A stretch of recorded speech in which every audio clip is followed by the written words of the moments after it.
व्हावा यासाठी प्रयत्न असेल. त्याच पद्धतीनं Pune Nashik semi high speed railway ही अंतिम कॅबिनेट अप्रुव्हलच्या स्टेजवर आहे, त्याचाही पाठपुरावा या पुढच्या काळात केला जाईल.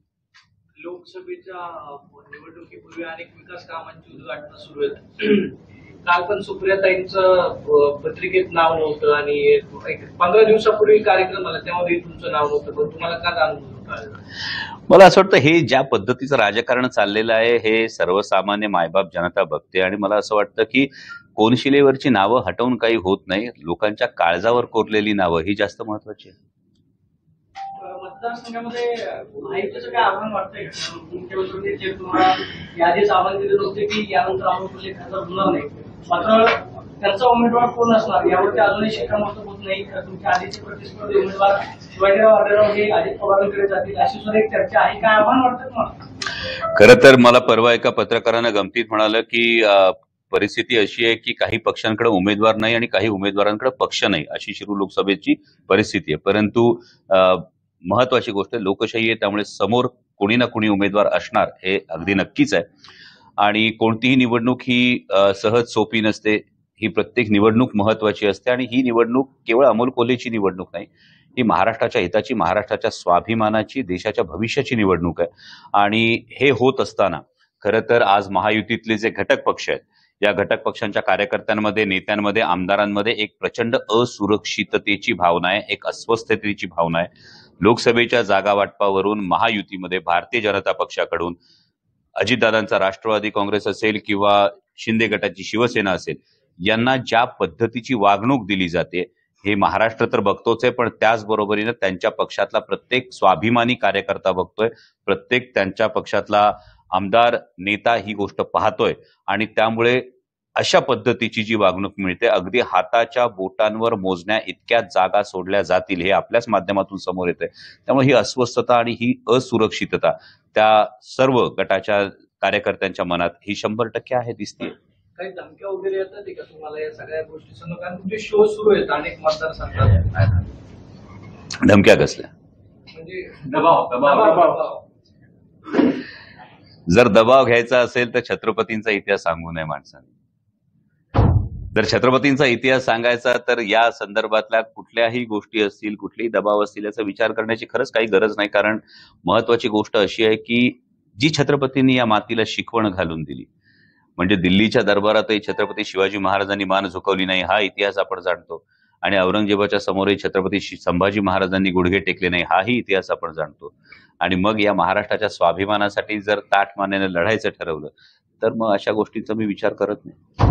असं म्हटलं की काही लोक हे दिल्लीला जाऊन मुजरे करतायत, त्यांना आता छत्रपतींचं नाव सांगायचा अधिकार कसा होईल? जे देणारे होते ते मागायला दिल्लीला जातात. मी फक्त वस्तुस्थिती मांडली की काही वर्षांपूर्वी ज्यांच्या हातात सर्वाधिकार होते, जे देणारे होते, त्यांना आज दिल्लीच्या दरबारात उभं राहून, दिल्लीच्या दारात उभं राहून मागण्याची वेळ आली आहे. आपण सातत्यानं बघतोय महाराष्ट्रातले नेते हे सातत्याने दिल्ली वाऱ्या करतायत. दिल्ली वाऱ्या करून एक एक जागा वाढवून घेण्यासाठी या प्रत्येकाला संघर्ष करावा लागतो. आपल्या कार्यकर्त्यांचं ज्या कार्यकर्त्यांनी विश्वास ठेवला, म्हणजे इतके मोठे निर्णय खरं तर घेतले गेले. महाराष्ट्राचा इतिहास आहे की महाराष्ट्राच्या जनमानसाला तत्वांशी केलेली तडजोड आवडत नाही, महाराष्ट्राच्या जनमानसाला गद्दारी ही आवडत नाही. आणि असे काही निर्णय, तत्वांशी तडजोड करण्याचे निर्णय काही नेत्यांनी घेतल्यानंतर त्यांना त्यांच्या कार्यकर्त्यांसाठी आज दिल्ली दरबाराच्या मिनतवाऱ्या कराव्या लागतात, ही वस्तुस्थिती. काय सीन आहे? लंके भेटले, निलेश लंके आज सकाळी पवार साहेबांना भेटले, तुम्हालाही भेटले, तुमच्या चर्चा झाल्या. तुम्ही नगरमध्ये त्यांना जाहीर आवाहन केलं होतं की तुम्ही नगर दक्षिणची लोकसभा जी आहे ती शरद पवार गटातून लढा. तर तुमचं त्यांचं काय बोलणं झालं? आज त्यांचा प्रवेश होईल असं कळत होतं, प्रवेश जाहीर करतील असं कळत होतं, अचानक ते शेड्यूल बदललं. आता आणखी काही कार्यकर्त्यांबरोबर ते रिशेड्यूल होईल आणि नव्यानं पुन्हा तो कार्यक्रम घेतला जाईल. नेमकं काय झालं? तर लोकनेते निलेश लंके हे एक अत्यंत सच्चे कार्यकर्ते आहेत. कोरोनाच्या काळामध्ये त्यांनी जे एक अफाट काम उभं केलं याची अगदी जागतिक पातळीवर सुद्धा दखल घेतली गेली. आणि 1 मार्च ते 4 मार्च जेव्हा मी शिवपुत्र संभाजी या महानाट्याचे प्रयोग नगर शहरामध्ये करत होतो, जे त्यांनी आयोजित केले होते, ते अत्यंत देखणं आयोजन होतं. आणि दररोज अक्षरशः लाख, सव्वा लाख लोक छत्रपती संभाजी महाराजांचा हा इतिहास अनुभवण्यासाठी येत होते. त्यामुळे या महानाट्यातून जो फार महत्वाचा संदेश, जो इतिहास लोकांना पाहायला मिळतो की महाराष्ट्राचा स्वाभिमान दिल्लीच्या तख्तासमोर झुकला नाही, आणि याला प्रतिसाद हा जर रोज 1,00,000-1.5 लाख लोक येत असतील तर मला वाटतं लोकनेते निलेश लंके हे नक्कीच तितके जनमानसाशी नाळ जोडलेले कार्यकर्ते आहेत की लोकांच्या मनात काय आहे हे त्यांना ओळखायला फारसा वेळ लागणार नाही. आजची आमची भेट जी झाली त्या आयोजनाच्या संदर्भात त्यांचे आभार मानण्यासाठी झाली, आणि या संदर्भामध्ये जस्ट वेट अँड वॉच. पक्षप्रवेशाची तारीख ठरली का? Wait and watch. असे किती अनेक नेते आहेत जे की तुमच्या संपर्कात आहेत पण वेट करतायत? Good question. खरं तर मी असं म्हणालो की ही जी अस्वस्थता आहे महायुतीतल्या घटक पक्षांमध्ये, तुम्ही स्वतःला यातल्या कोणत्याही कार्यकर्त्याच्या ठिकाणी ठेवून बघा, तुम्ही स्वतःला यातल्या कोणत्याही नेत्याच्या ठिकाणी ठेवून बघा. ज्या पद्धतीनं भारतीय जनता पक्षाकडून एक वागणूक दिली जाते, ही जर वागणूक तुमच्या बाबतीत झाली तर तुमच्या मनात ती असुरक्षितता येणार नाही का, ती अस्वस्थता येणार नाही का? तर अनेकांच्या मनात हा संभ्रम आहे ना. म्हणजे आज जी बातमी तुमच्याच माध्यमातून ज्या बातम्या ऐकतोय, शिंदे गटाचे 13 खासदार असताना महाराष्ट्राच्या मुख्यमंत्र्यांना ही विनंती करावी लागते की आम्हाला किमान 13 जागा द्या. जर ही एवढी असुरक्षितता सिटिंग खासदारांच्या बाबतीत होत असेल तर ही पुनरावृत्ती ही विधानसभेच्या बाबतीत होणार नाही का? ही पुनरावृत्ती या पुढच्या काळात जेव्हा महानगरपालिकेच्या निवडणुका होतील त्यावेळी होणार नाही का? ही असुरक्षितता प्रत्येक कार्यकर्त्याच्या मनात त्या गटाच्या ही नक्कीच आहे ना. आणि त्यामुळे असे अनेक गोष्टी आहेत ज्या गुलदस्त्यात आहेत. So just wait and watch. आज काय झालं लंकेंचं? भेट झाली. प्रवेश नंतर होईल वेट थांबू. पण आज काय झालं? आज का नाही झालं असं? कुठलं?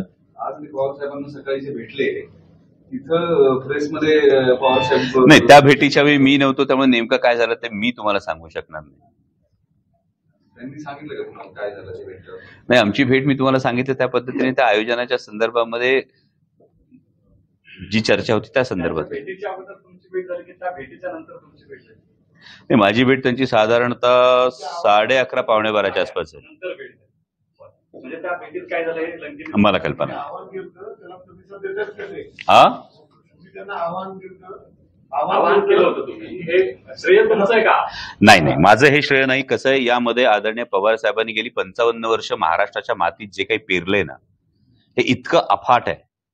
आणि महाराष्ट्रातला सर्वसामान्य नागरिक, सर्वसामान्य शेतकरी, सर्वसामान्य तरुण, सर्वसामान्य महिला, हे आदरणीय पवार साहेबांनी काय केलंय हे प्रत्येक जण जाणतो. आणि महाराष्ट्राची संस्कृती आहे. म्हणजे आत्ताच मी एक फार सुंदर ऐकलं की वडिलांनी मनी ऑर्डर केल्यानंतर वडिलांचे आभार मानायचे असतात, पोस्टमनचे नाही. त्यामुळे ही एक जी संस्कृती आहे, यामध्ये वडिलांना जेव्हा त्रास होतो तेव्हा प्रत्येक जण ठामपणे उभा राहतो. आणि पवार साहेबांनी इतकं अफाट पेरलेलं आहे, मग शेतकऱ्यांसाठी असेल, तरुणांसाठी असेल, रोजगाराच्या दृष्टीने असेल, पुरोगामी विचाराच्या बाबतीत असेल, महिलांच्या बाबतीत असेल. आणि आज जेव्हा पवार साहेबांना घेरलं जात आहे, ही गोष्ट समोर दिसते, तेव्हा महाराष्ट्रातला सर्वसामान्य माणूस हा अस्वस्थ आहे, सर्वसामान्य माणूस हा पेटून उठलाय. आणि मला वाटतं की तुम्ही जे म्हणालात ते आवाहन त्याच दृष्टीने होतं. आणि ही भावना ही नक्कीच लोकांशी नाळ जोडलेल्या प्रत्येक लोकप्रतिनिधीपर्यंत नक्की पोहोचेल. तुमच्यावर मोठी जबाबदारी आहे. तर तुम्ही जसं लंकेंना आवाहन केलं त्याचा पॉझिटिव्ह इम्पॅक्ट दिसतोय, तसं इतर आमदारांना तुम्ही आवाहन करणार आहे?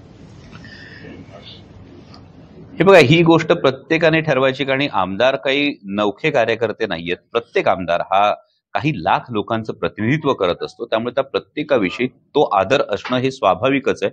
आणि हा प्रत्येक आमदार, 2 गोष्टी मी वारंवार तुम्हाला सांगतोय.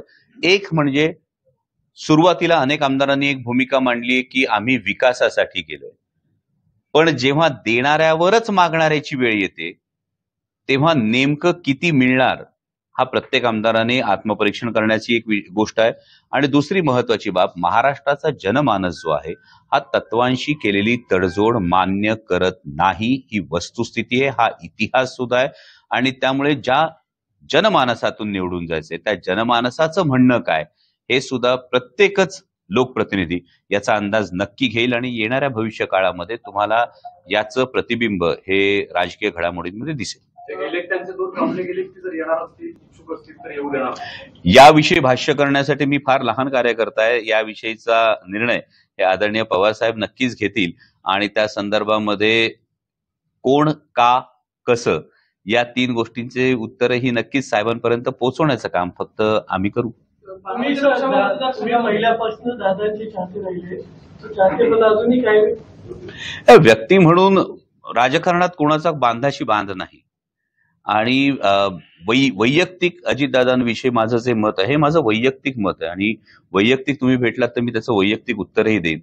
पण पब्लिक प्लॅटफॉर्मवर मी एक जेव्हा पब्लिकली भूमिका घेतलेली आहे तेव्हा पब्लिकली भूमिका घेऊन मी कार्यकर्त्यांच्या मनात संभ्रम निर्माण करू इच्छितो. बारामती लोकसभा मतदारसंघामध्ये महायुतीमध्ये वाद पाहायला मिळतोय. माजी मंत्री विजय शिवतारेंनी भूमिका घेतलेली आहे की बारामती लोकसभा मतदारसंघ हा काही कोणाचा सातबारा नाही. 20 वर्ष आम्ही पवार कुटुंबाशी संघर्ष करतोय. मग ते शरद पवार असतील किंवा अजित पवार असतील या दोन्ही पवारांना मी निवडणुकीमध्ये मदत करणार नाही अशी त्यांनी भूमिका घेतलेली आहे. त्या म्हणतात की मी अपक्ष उमेदवारी अर्ज सुद्धा दाखल करू शकतो. महायुतीमध्ये भांडणं चव्हाट्यावरती येत आहेत की किंवा पवारांचा तो 20 वर्ष संघर्ष केलेला आहे ती खतखत कुठेतरी आता बाहेर येते. मला वाटतं मी माजी मंत्री विजयबापू शिवतारे यांचं विधान मी पाहिलेलं नाही त्यामुळे त्यावर भाष्य करणं उचित नाही. परंतु महायुतीमध्ये एकवाक्यता नाही ही गोष्ट तर सर्व स्पष्ट आहे आणि महत्वाचं म्हणजे शिरूर लोकसभा मतदारसंघामध्ये सुद्धा रोज महायुतीतला एक पक्ष हा आमच्याकडे उमेदवारी आली पाहिजे ही भूमिका मांडत असतो. यामध्ये फार गरजेचं लक्ष देण्याची बाब अशी आहे की उद्दिष्ट काय. महायुती जेव्हा ही निवडणूक लढते तेव्हा एक पाशवी सत्तेच्या दृष्टीनं चाललेली वाटचाल आणि दुसरीकडे महाविकास आघाडी ही महाराष्ट्राच्या हितासाठी शेतकऱ्यांचे प्रश्नांसाठी महाराष्ट्राच्या स्वाभिमानासाठी लढते. त्यामुळे तुम्हाला महाविकास आघाडीमध्ये एकवाक्यता दिसत असताना महायुतीमध्ये 3 जणांची तोंड 3 दिशेला दिसतात. त्यांच्यासाठी विचारलंय म्हणून कलाकारांचे तुमच्या विरोधात लढण्यासाठी असं विचारलंय कलाकारांना.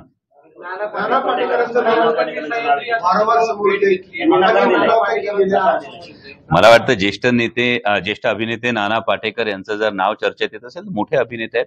परंतु मग माननीय उपमुख्यमंत्री अजितदादा पवार यांनी मांडवगण फराटा इथल्या सभेत जे विधान केलं होतं त्याला स्वतःच दादा आपला शब्द फिरवतील असं मला वाटत.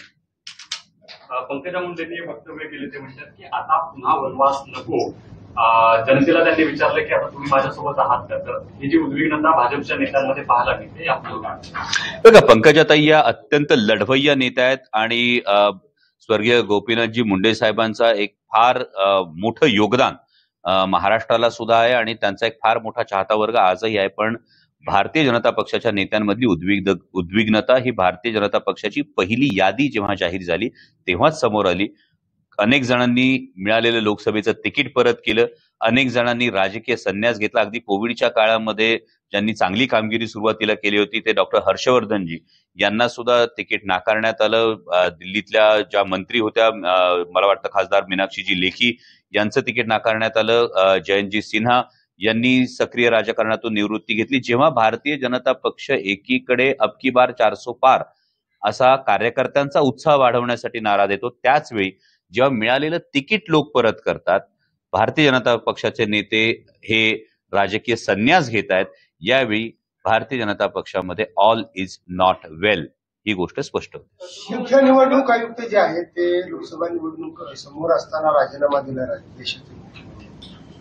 नाही खरं तर ही अत्यंत पेचाची गोष्ट आणि त्यांनी राजीनामा का दिला याची कारणं जेव्हा समोर अगदी स्पष्टपणे येतील कयास अनेक जण बांधतायत की सगळ्याच स्वायत्त संस्थांवर एक अप्रत्यक्षपणे एक पाशवी पकड किंवा एक दबाव हे त्याचं कारण आहे का. हे येणाऱ्या काळामध्ये जर स्पष्ट झालं तर ती गोष्ट आणखी स्पष्टपणे समोर येईल. मागच्या चंदीगडच्या महापौर निवडणुकीमध्ये ज्या पद्धतीनं निवडणुका हँडल केल्या गेल्या हे आपण सगळ्यांनी इलेक्ट्रॉनिक माध्यमांनी दाखवलं आणि त्यामुळे एकूणच लोकशाही प्रणालीवर प्रश्नचिन्ह हे निर्माण होते आणि अशा पार्श्वभूमीवर मुख्य निवडणूक आयुक्तांनी जो राजीनामा दिलेला आहे हे पाहता देशाची वाटचाल कुठल्या दिशेने चाललंय हे प्रत्येकाने समजून घ्यायला हवं. शिरूर लोकसभेमध्ये 5 महायुतीचे उमेदवार आमदार आहेत आणि एकच राष्ट्रवादीच्या पक्षाचे आमदार आहेत आणि 2च नगरसेवक बाजूला बसले तुमच्या बाजूने बाकी सगळे अजितदादा करतात. कशी बांधणी निवडणुकीची करणार काही वेगळं नाहीये. 2019ला जेव्हा आदरणीय पवार साहेबांनी लोकसभा निवडणूक लढवण्याची संधी दिली तेव्हा सुद्धा एकच आमदार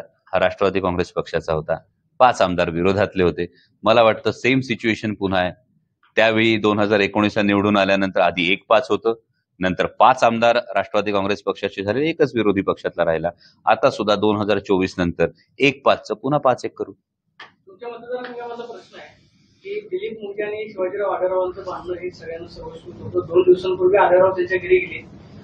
ते अजित पवार गटात जाणार अशी चर्चा, मात्र दिलीप मोदी वारंवार सांगतात की मी त्यांचं काम करणार नाही.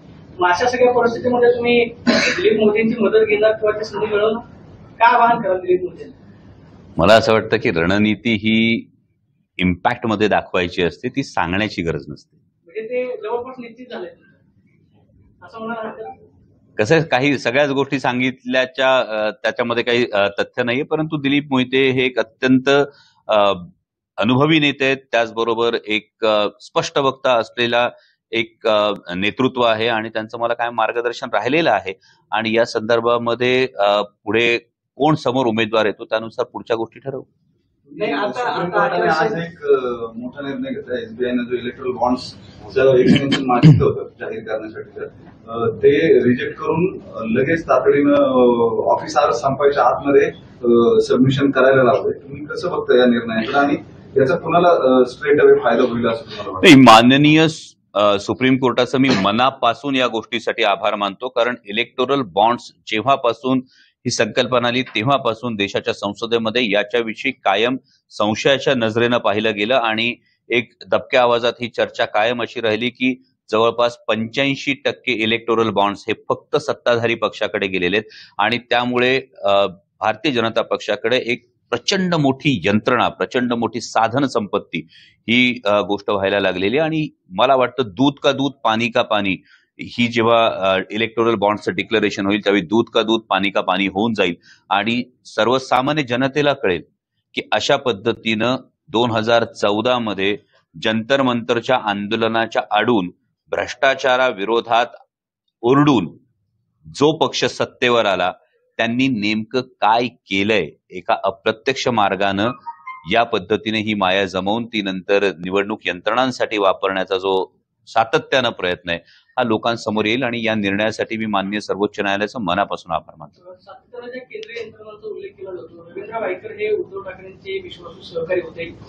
24 तासापूर्वी उद्धव ठाकरेंनी त्यांच्या घरी जाऊन भेट घेतली, त्यांचा सत्कार केला आणि 24 तास उलटाच्या आतमध्येच ते शिंदे गटामध्ये प्रवेश केला.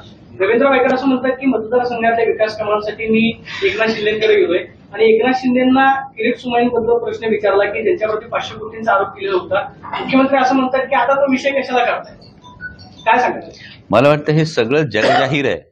सर्वसामान्य माणसाला जरी तुम्ही जाऊन विचारलं तरी काय होतं, तरी त्याचं उत्तर हेच येतं की जेव्हा आईस येतो, इन्कम टॅक्स, सीबीआय, ईडी, तेव्हा भले भले गारठतात आणि त्यानंतर मात्र या कारवाया जवळपास 80 ते 85% फक्त विरोधी पक्षातल्याच लोकांवर होतात.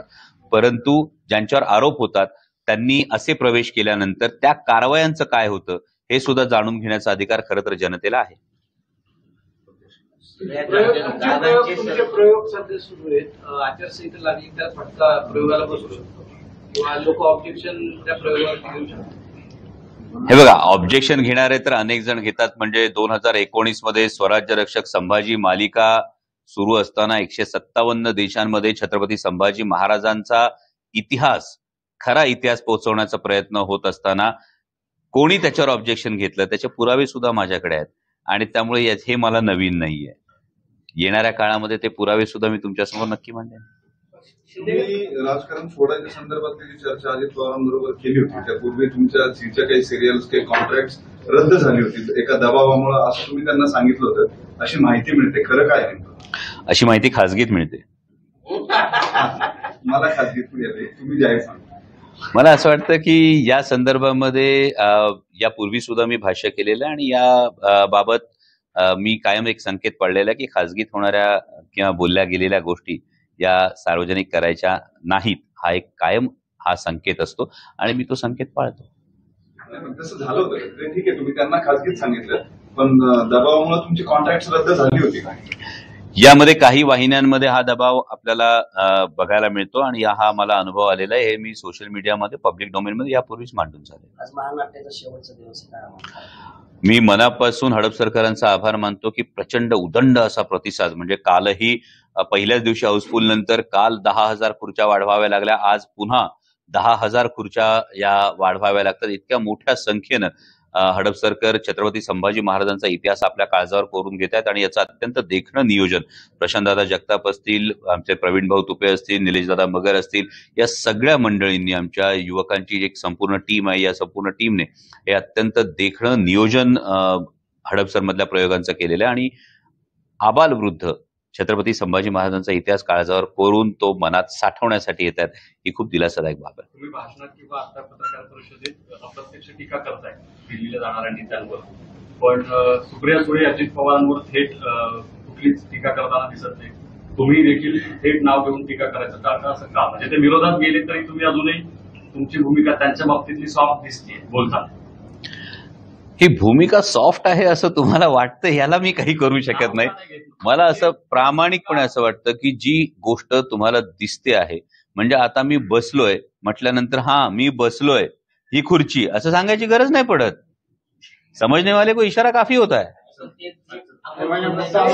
नाही, यामध्ये महत्वाची बाब अशी आहे की यामध्ये टीका करत असताना सुप्रियाताईंचं कायम एक वाक्य आहे की जो बलवान आहे, या बलवानाला भिडण्यात मजा आहे.